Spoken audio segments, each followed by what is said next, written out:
ลองเกียร์วักทดลองเกียร์วักใหญ่มอเตอร์ประมาณ75กิโลวัตต์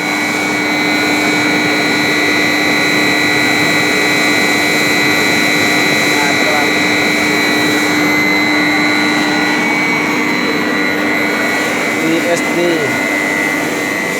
ตัวนี้บอลติดตั้งอันนั้นไว้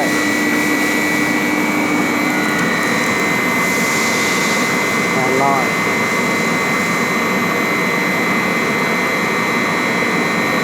สปีดร้อยนั่งแรง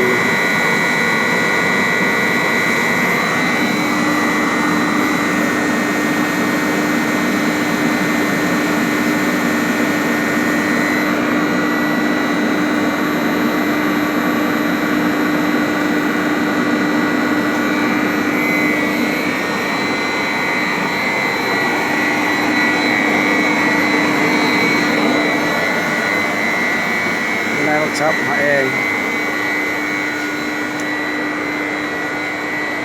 แปลง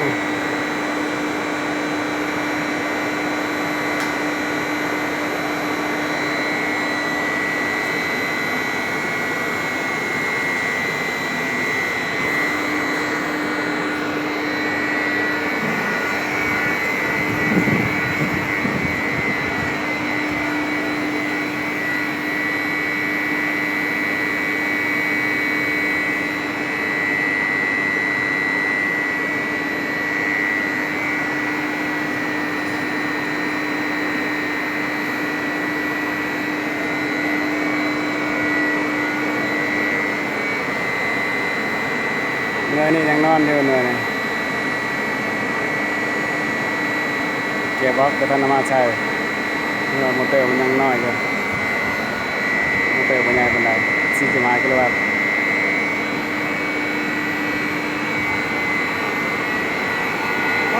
มันวะไปแน่ด้วยจะบอกไหมแก่มอดเครื่องกันเด้อมอดเครื่องกันเด้อ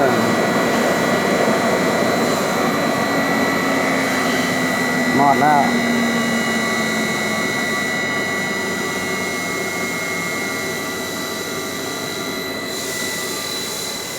หยุดทันที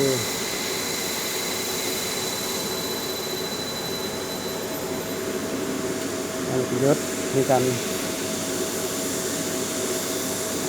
จบทำนี้ละ